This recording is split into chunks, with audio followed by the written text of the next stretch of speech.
जगदम्बा माता हैया नास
गोरा पंचायत के गोरा मानसिंह पंचायत के उप मुखिया संजय पासवान महान मक्खी चूस नंबर 1 कंजूस 10 रुपया पैसा देने वाला गोरका ठाकुर ग्राम गोरा मानसिंह।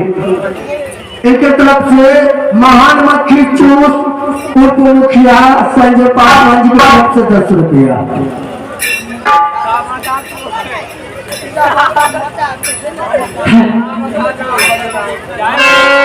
मेरी नहर मोरन किला राज और पिताजी के नाम नेपाल से और भाई के नाम मकरंधी और मेरे ससुर मोहरा किला राज और ससुर जी के नाम बिरजाधर सिंह, सासू के नाम रानी देवला और उनकी बड़ी गोतनी के नाम रानी सोना और बड़े बेटे के नाम इंदल कुमार और छोटे बेटे के नाम अमरजीत कुमार और मेरा नाम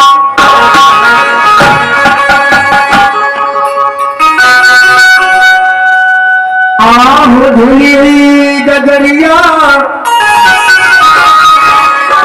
मैया ना जगी तो मैं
पाठशाला से पढ़ करके आता हो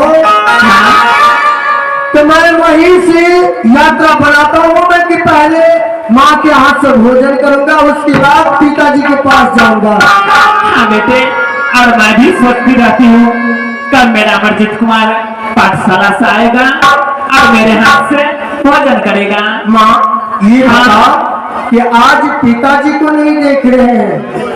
पता नहीं बेटे कहाँ गए कहाँ नहीं, आज तो बस राजमहल आया ही नहीं। होता है राज महापा के मेरे पिताजी जो है जंगी रुद्र सिंह, उनके नाम से लताब किया के छत्री गांव पीता है। हाँ बेटे, और उसी रुद्र सिंह की तुम पत्नी हो हाँ और उसका मैं पुत्र हूँ। क्यों नहीं माँ, चलो आराम करते हुए पिताजी पहले कुछ भोजन करो। हाँ ठीक है माँ, चलो।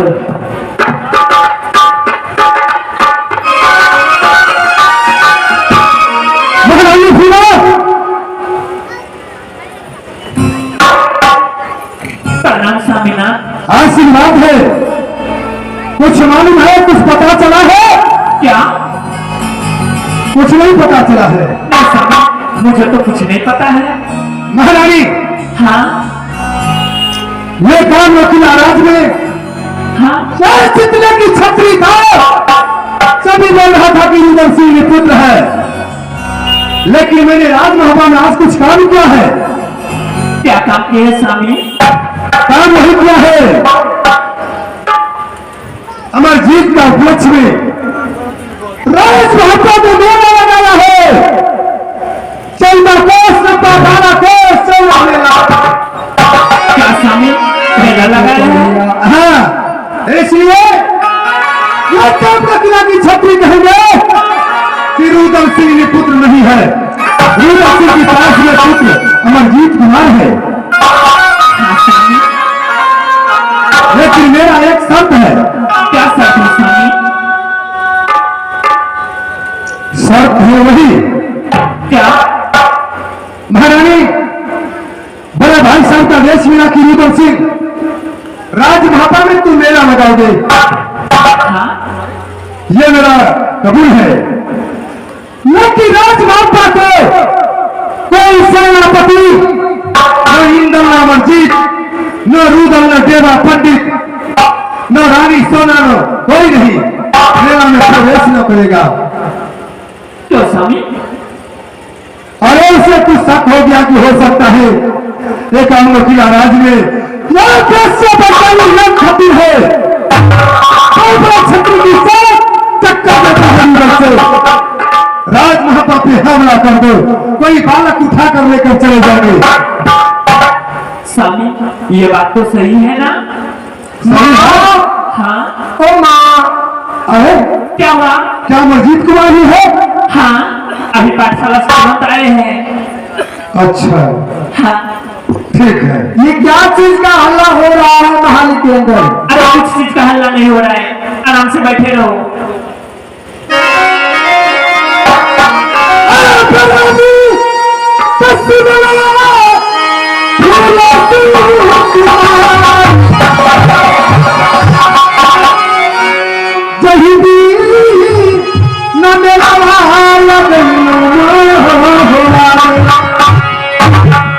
जिस रोज हाँ मैंने राजमहापा में मेला लगा दिया, अचानक किसी और निकलता हूं तो मेरे सर पे काला आवाज देता है, सत्य हो जाता है।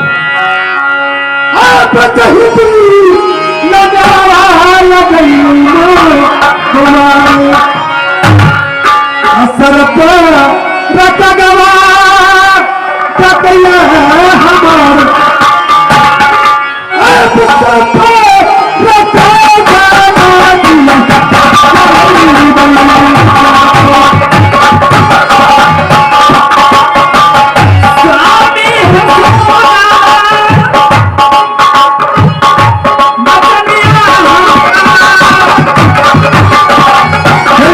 हमार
ऐसे तो मुझे बोलना नहीं चाहिए पिताजी, लेकिन मैंने आपकी बात और माँ की बात, दोनों की बात मैंने सुन चुका हूँ। क्या सुना है?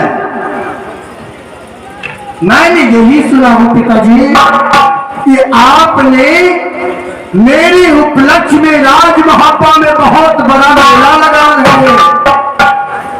महारानी, हाँ स्वामी, ये समझते हैं, जानती है पागल है ये बच्चा। पागल नहीं है, ये तो एक भी माँ को दिए हुए पुत्र है। हाँ, इसलिए जिस बातों की ध्यान देता है इसे पूरा करता है। ये सुना क्या अमरजीत क्या? हाँ पिताजी, बड़े भाई साहब की राज महापा में एक पुत्र जिसे नाम इंद्र कुमार, का एक पुत्र जिसे नाम अमरजीत कुमार। ये काम किला राज में कोई राजा नहीं जानता था, ऐसा कोई छत्र नहीं जानता था कि रुद्र सिंह का पुत्र है अमरजीत। इसलिए ये तेरा ही उपलक्ष्य में मैंने मेला लगाया है। हाँ, मुझे तो बहुत खुशी हुआ पिताजी, उस मेला में इतना घूमूंगा, इतना लुटाऊंगा कि सारे राज महापा का तिजोरी और करके लुटा दूंगा मैं। तुम मेला में नहीं जाओगे? क्यों? हाँ,